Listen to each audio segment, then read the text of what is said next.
우리 지난 2달 정도 동안 웨스트민스터 소요리 문답 21문부터 28문까지를 통해서 예수님이 누구시고 우리를 위해 무슨 일을 하셨는가를 살펴봤습니다.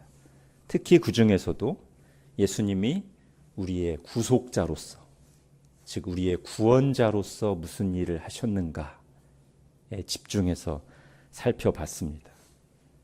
예수님께서는 우리의 죄를 대신해서 십자가에서 하나님께 저주와 진노와 모든 심판을 받기까지 낮아지셨고, 그 후 부활 승천하여 모든 이름 위에 뛰어난 이름을 얻으시기까지 높아지셨습니다. 예수님의 낮아지심도 우리를 위한 것이고 예수님의 높아지심 또한 그러합니다. 자, 오늘은 바로 그 앞에 다뤘던 내용들과 연결해서 이런 질문을 하면서 시작하려고 합니다.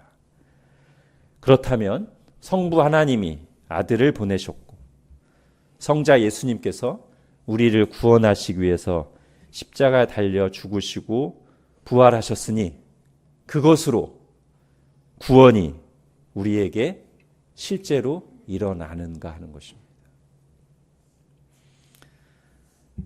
예수님이 오셔서 하신 이 모든 일 덕분에 그 결과 자동으로 이 세상의 모든 사람이 구원받는다는 주장이 있습니다.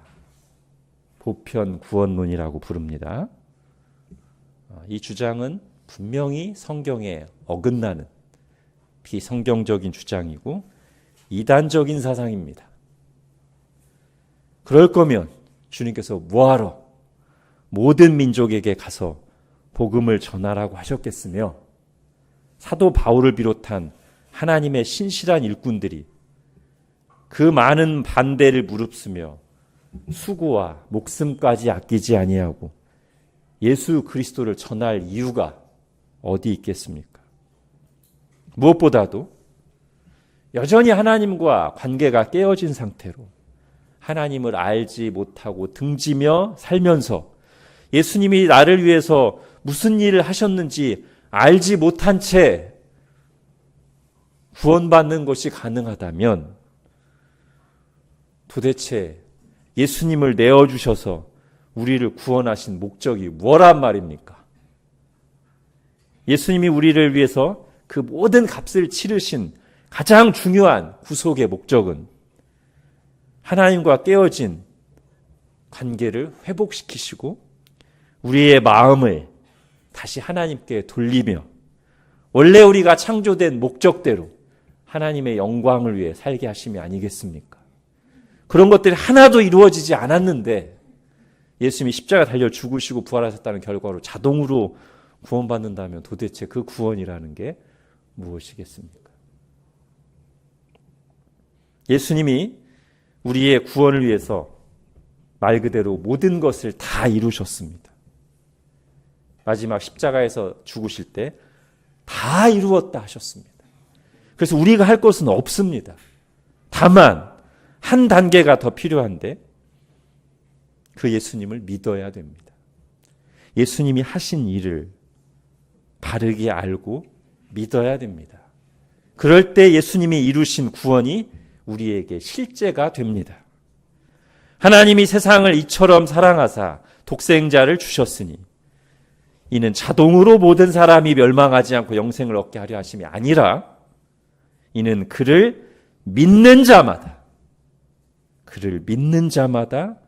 멸망하지 않고 영생을 얻게 하려 하심입니다. 예수님께서 이루신 구원이 그를 믿는 각 사람에게 실제로 열매 맺는 것입니다. 그리고 바로 이 지점에서 성령님이 역할하십니다. 예수님이 또 이렇게 말씀하셨어요. 여러분 핸드아웃에 요한복음 3장 5절 6절 같이 읽겠습니다. 시작.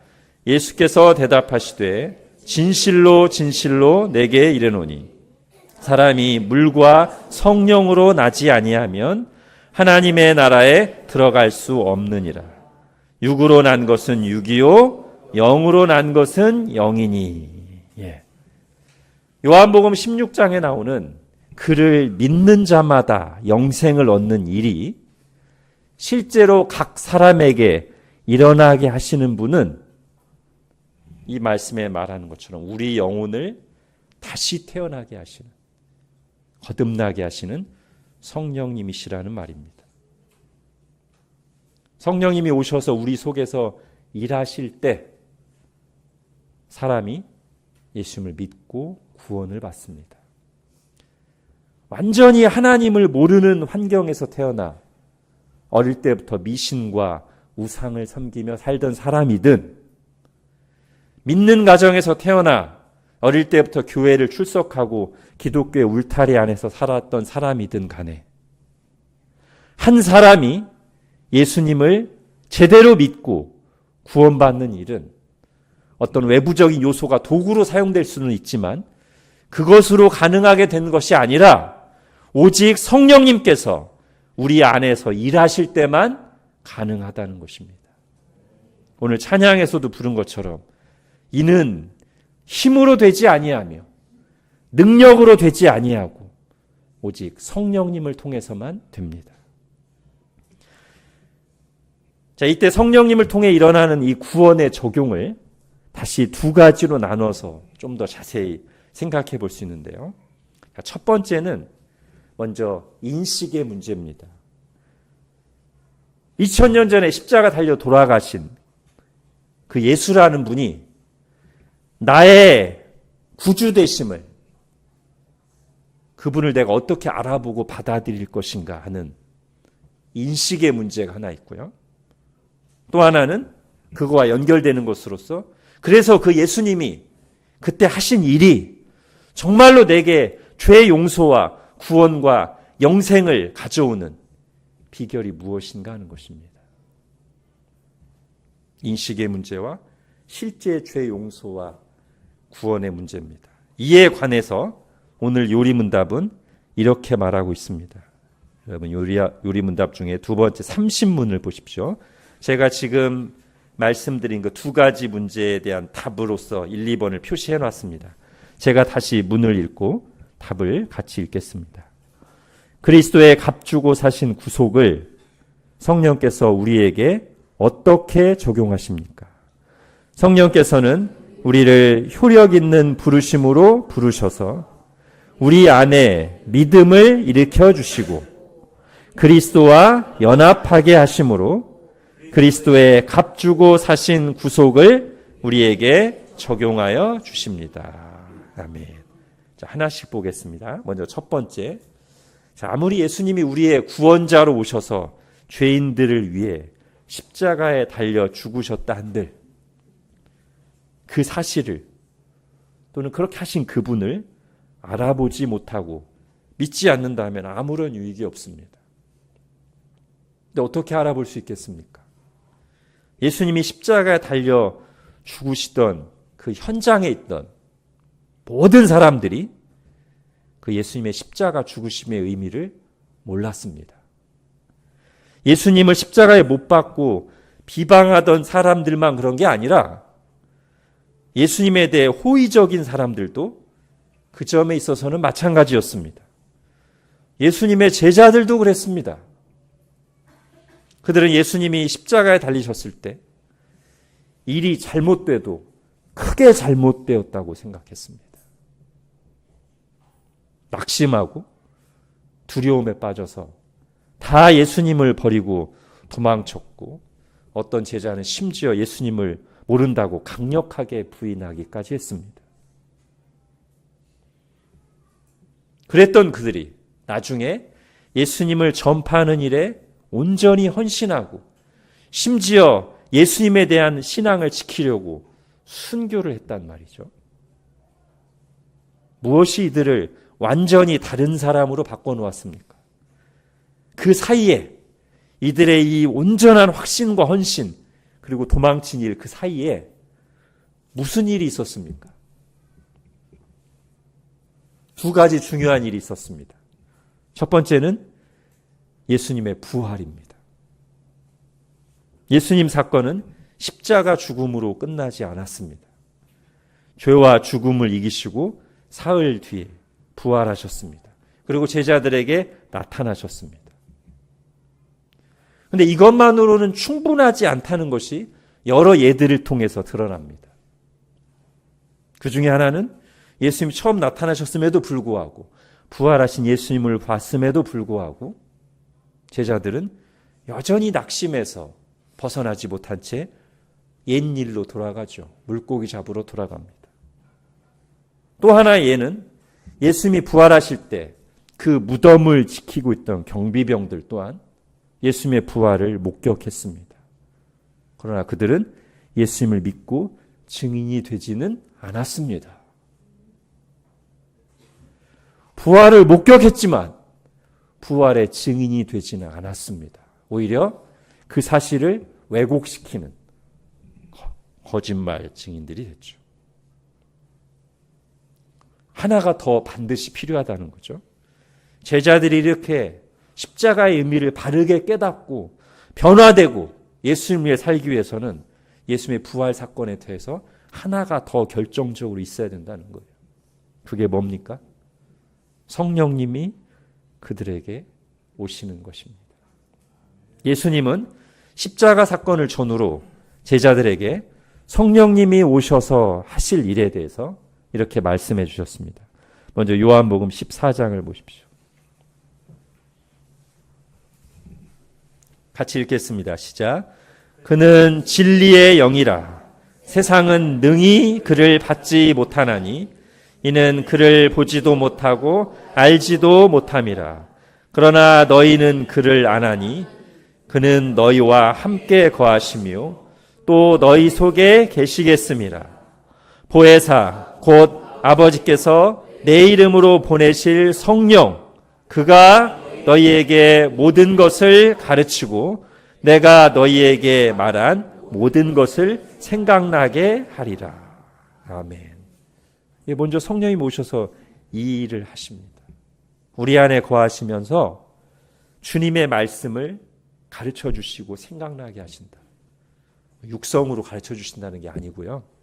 하나님의 말씀을 깨닫게 하시고 예수님의 그 십자가 사건의 의미를 드디어 제대로 인식하게 하시고 예수님이 누구신가를 성경이 기록된 대로 믿게 하신다는 거예요. 자, 또 하나 말씀하셨습니다. 사도행전 1장 8절 시작. 오직 성령이 너희에게 임하시면 너희가 권능을 받고 예루살렘과 온 유대와 사마리아와 땅 끝까지 이르러 내 증인이 되리라 하시니라. 아멘. 이 말씀 그대로 낙심과 두려움 속에 도망쳤던 제자들은 예수 그리스도의 십자가와 부활 사건을 바르게 깨닫고 예수님이 누구신가 알고 그분만이 우리의 유일한 구원의 복음이 되시는 줄 알아서 확신 가운데 예수님의 증인의 삶을 살게 되었습니다. 그 다음은요. 이후에 예수님의 십자가와 부활을 직접 목격하지 않은 사람들도 전도를 통해 똑같은 믿음을 갖게 됩니다. 아까 예수님의 십자가 사건을 보고 그분의 부활도 목격했던 사람들 중에도 믿지 않는 사람들이 있었던 반면 예수님의 십자가와 부활을 직접 목격하지 않았음에도 불구하고 그 복음의 말씀을 전도받을 때 예수님의 제자들과 똑같이 예수님을 믿고 변화되는 사람들이 있었다는 거예요. 이것이 어떻게 가능합니까? 누구를 통해서입니까? 아까 제가 말씀드린 두 가지 이유 중에 두 번째, 성령님이 역사하셨기 때문에 일어나는 일입니다. 믿은 사람들이 남들보다 착해서 믿는 것도 아니고요. 원래 귀가 얇아서 아무 얘기나 잘 믿어서 그런 것도 아닙니다. 아마 여기 계신 분들 중에도 웬만해서 안 믿는 성향의 분들이 많은 걸로 제가 알고 있습니다. 복음의 말씀이 선포되는 곳에서 성령님이 우리 마음에 믿음을 일으키셔야만 믿어지는 것입니다. 여러분 오늘 본문의 3절, 고린도서 12장 3절 같이 읽겠습니다. 시작. 그러므로 내가 너희에게 알리노니 하나님의 영으로 말하는 자는 누구든지 예수를 저주할 자라 하지 아니하고 또 성령으로 아니하고는 누구든지 예수를 주시라 할 수 없느니라. 아멘.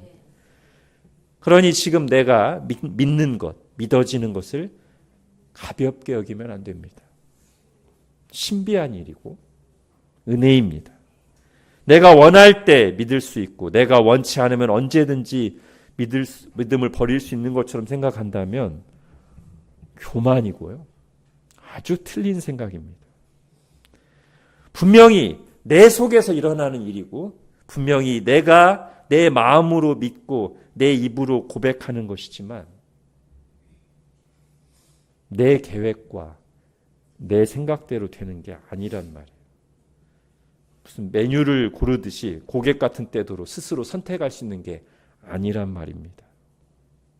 그러므로 천국은 마음이 가난한 자들의 것이라고 주님이 말씀하셨는데 사실 처음 믿는 단계에서부터 하나님이 주시는 구원은 우리에게 겸손, 곧 가난한 마음을 요구합니다. 전도하다 보면 이렇게 말하는 사람이 있어요. 그냥 내가 원하는 대로 살다가 죽기 전에 믿을게요. 네 마음대로? 언제 죽을지 알고요. 그리고 그때 믿고 싶은 마음이 들까요? 아니, 내가 그때 믿고 싶다고 해서 믿어질까요? 아닙니다. 그렇게 자기 뜻대로 계획해서 되는 게 아닙니다. 내가 몇 월 며칠부터 믿겠다. 안 됩니다. 예수님이 갑자기 찾아오셔서 세리 레위를 부르셨을 때 세리 레위는 사람들의 생각과는 다르게 벌떡 일어나서 예수님을 따랐습니다. 그때 세리 레위의 마음이 어떤 마음이었을까요? 예수님의 제자가 될지 말지 제가 한번 고민 좀 해보겠습니다. 아마 좋은 건 알겠는데 나중에 이런 마음이었을까요? 아마 저는 이렇게 생각됩니다. 놀라움과 감격으로. 저도요? 나 같은 죄인도요? 정말요? 자, 참된 믿음이 무엇인가를 말해주는 하이델베르크 요리문답 21문에 비슷한 표현이 나옵니다. 핸드아웃에는 없어요. 너무 양이 많아서 제가 못 실은 잘 들어보십시오. 참된 믿음이란 무엇입니까? 참된 믿음은 하나님께서 그의 말씀에서 우리에게 계시하신 모든 것이 진리라고 여기는 확실한 지식이며 동시에 성령께서 복음으로서 내 마음속에 일으키신 굳은 신뢰입니다. 오늘 다루는 내용이죠. 근데 마지막 부분에 이런 내용이 추가되어 있어요. 곧 순전히 은혜로 오직 그리스도의 공로 때문에 하나님께서 죄사함과 영원한 의로움과 구원을 다른 사람뿐 아니라 나에게도 주심을 믿는 것입니다. 제가 복음만 할 때도 종종 얘기하는데 제가 이 부분을 유독 좋아합니다. 나에게도 주심을. 이게 좀 전에 제가 표현한 저도요? 이거랑 저는 비슷한 느낌이거든요. 이 저도요? 나에게도 주심을 속에는 두 가지 내용이 분명히 들어가 있는 것 같습니다. 하나는 그 은혜가 너무나 놀랍다는 것. 그리고 나는 그 선물을 받을 만한 자격이 없는데 라는 가난한 마음. 이게 같이 어우러져 있는 표현. 나에게도 주심을. 나도요? 저도요. 그리고 이것이 하나님의 말씀인 성경의 뿌리를 두고 있고 성령님께서 내 마음속에 일으키신 그 믿음을 가진 자들 속에서 나타나는 바른 반응이라는 것이죠. 이처럼 내게 겨자씨만큼 아주 작을지라도 성경 말씀대로 예수님을 나의 구원자요 주님으로 참되게 믿고 고백한다면 그것은 성령님이 내 속에서 일하신 결과입니다. 성령님이 일하실 때만 성경에 기록된 그리고 예수 그리스도께서 행하신 그 객관적인 진리가 주관적인 진리, 곧 나에게도 진리로 되는 것인데 이게 하나님의 은혜라는 것입니다. 예수님께서 예수님 자신과 믿는 자들의 관계를 목자와 양으로 비유하시며 말씀하셨습니다. 여러분 요한복음 10장 같이 읽겠습니다. 시작. 내 양은 내 음성을 들으며 나는 그들을 알며 그들은 나를 따르느니라. 예. 원래 양이 눈이 나쁘죠? 양이 어떻게 자기 목자를 알아보는가? 예, 들어서 내 음성을 듣고 알아듣는다고 했는데 오늘 다시 이 말씀과 연결해서 하면 이때 알아듣고 따르는 양이 다른 양들보다 눈과 귀가 좋아서가 아니고요. 그 목자에게 원래 속한 양이기 때문인데 그 음성을 알아듣게 하시는 그분이 바로 오늘 살펴보는 내용들을 하면 성령님이라는 거예요. 똑같이 복음의 말씀이 선포돼도 그 말씀이 나를 향한 구원의 복음으로 들리고 알아듣고 믿어지게 하시는 분이 성령님이라는 것입니다. 자, 이제 두 번째, 이제 첫 번째 했어요. 성령님이 우리 안에 믿음을 일으키시며 인식의 원리에 대해서 했고요. 두 번째, 그와 연결되는 것으로서 성령님께서 우리 안에 믿음을 일으키실 때 이제 예수님과 십자가에 달려 죽으시고 부활하신 그 예수님과 믿는 우리를 신비하게 연합시킨다고 말씀합니다. 그래서 예수님께서 당하신 일이 내가 당한 일이 되고 예수님께서 행하신 일이 내가 한 일이 되고 예수님이 얻으신 영광과 생명이 그대로 나의 것이 되게 하십니다. 예수님께서 십자가에서 하나님의 진노와 저주를 받으며 심판받으신 것이 곧 내가 하나님의 심판을 다 받은 것이 되고 그래서 예수님께서 의를 얻으시고 부활하신 것이 곧 나의 의가 되고 나도 부활 생명을 얻게 된다는 말입니다. 성령님이 그 일을 행하신다는 거죠. 세례는 그걸 상징적으로 보여주는 거룩한 예식입니다. 예수님과 연합되어 예수님과 함께 죽고 예수님과 연합되어 함께 살아나는 것을 보여주는 예식이죠. 자, 로마서 6장 같이 읽겠습니다. 시작. 무릇 그리스도 예수와 합하여 세례를 받은 우리는 그의 죽으심과 합하여 세례를 받은 줄을 알지 못하느냐. 그러므로 우리가 그의 죽으심과 합하여 세례를 받음으로 그와 함께 장사되었나니 이는 아버지의 영광으로 말미암아 그리스도를 죽은 자 가운데서 살리심과 같이 우리로 또한 새 생명 가운데서 행하게 하려 함이라. 만일 우리가 그의 죽으심과 같은 모양으로 연합한 자가 되었으면 또한 그의 부활과 같은 모양으로 연합한 자도 되리라. 아멘. 이 일을 성령님께서 하시는데 성령님이 택한 자 안에서 이 일을 하실 때 이 일은 반드시 결실을 맺게 되어 있습니다. 즉 하나님이 택한 사람에게 이 일이 일어날 수도 있고 안 일어날 수도 있는 게 아니라 반드시 일어난다는 거예요. 성령님께서 우리를 예수님께 접붙여 주셔서 연합되게 하셨는데 그 접붙인 가지가 살 수도 있고 안 살 수도 있는 게 아니라 성령님이 접붙이실 때 반드시 예수님 나무에 연합돼서 생명을 얻고 열매를 거두게 돼 있다는 말입니다.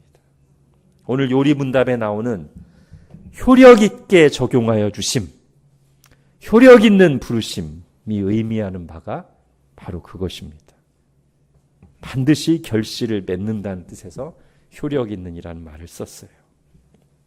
우리 다시 한번 29문 30문을 읽겠습니다. 제가 문을 읽고 답을 같이 읽을게요. 우리가 어떻게 그리스도의 값주고 사신 구속에 참여하는 사람이 됩니까? 그리스도의 성령께서 그 구속을 우리에게 효력 있게 적용하여 주심으로 우리는 그리스도의 값주고 사신 구속에 참여하는 사람이 됩니다. 그리스도의 값주고 사신 구속을 성령께서 우리에게 어떻게 적용하십니까? 성령께서는 우리를 효력 있는 부르심으로 부르셔서 우리 안에 믿음을 일으켜 주시고 그리스도와 연합하게 하심으로 그리스도의 값주고 사신 구속을 우리에게 적용하여 주십니다. 아멘. 이제 마무리하겠습니다. 우리의 구원에 관련된 삼위일체 하나님의 사역을 정리해 볼까요? 성부 하나님께서 우리를 위해서 아들을 내어주셨습니다. 성자 예수님께서 오셔서 우리와 똑같은 사람이 되시고 우리를 대신하여 십자가 달려 죽으시고 부활하셨습니다. 그리고 성령 하나님께서 그 예수 그리스도께서 이루신 구속을 우리 각 사람에게 적용시켜 주십니다. 그래서 우리가 구원을 받습니다. 그래서 구원은 분명히 우리가 믿고 받고 누리는 것임에도 불구하고 그 구원하시는 일은 계획부터 과정과 적용까지, 즉 처음부터 끝까지 하나님이 다 하시는 일입니다.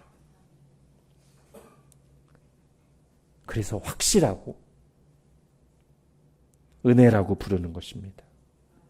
그러므로 우리의 구원에 대해서 우리는 감사할 것만 있지 조금이라도 나를 내세우거나 자랑할 것이 없습니다. 내가 조금이라도 이래서 구원받았다고 얘기하면 안 된다는 뜻입니다. 하나님의 은혜가 없었다면 우리는 하나님의 원수로 살고 있었을 것입니다. 다양한 모습으로. 그러므로 우리가 성경이 가르쳐주는 이 구원을 바르게 이해한다면 세리 레위처럼 그리고 하이델베르크 요리문답이 보여주는 것처럼 가난한 마음으로 감격하며 이 구원의 문에 들어와서 더욱 성경을 알면 알수록 오직 하나님의 은혜인 줄 알아서 하나님께 감사와 찬송을 돌리게 될 것입니다. 사도 바울이 그토록 주님을 위해서 평생을 헌신하고 수고하였는데 그의 고백이 이와 같습니다. 고린도전서 15장 같이 읽겠습니다. 시작.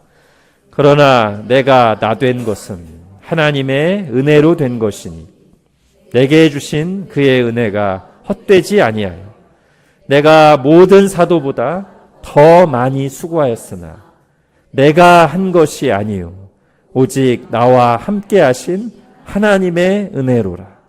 그러므로 나나 그들이나 이같이 전파하며 너희도 이같이 믿었느니라. 예. 우리가 보통 10절을 많이 얘기합니다만 11절도 오늘은 보고 싶습니다. 그러므로 나나 그들이나 이같이 전파하며 너희도 이같이 믿었느니라. 예, 나나 그들이나 너희나 예 맞습니다. 내가 한 것이 아니요 오직 나와 함께 하신 하나님의 은혜입니다. 라고 고백한다는 거예요. 이것이 구원받은 신자들의 고백이고요. 하나님의 나라는 어디에 임합니까?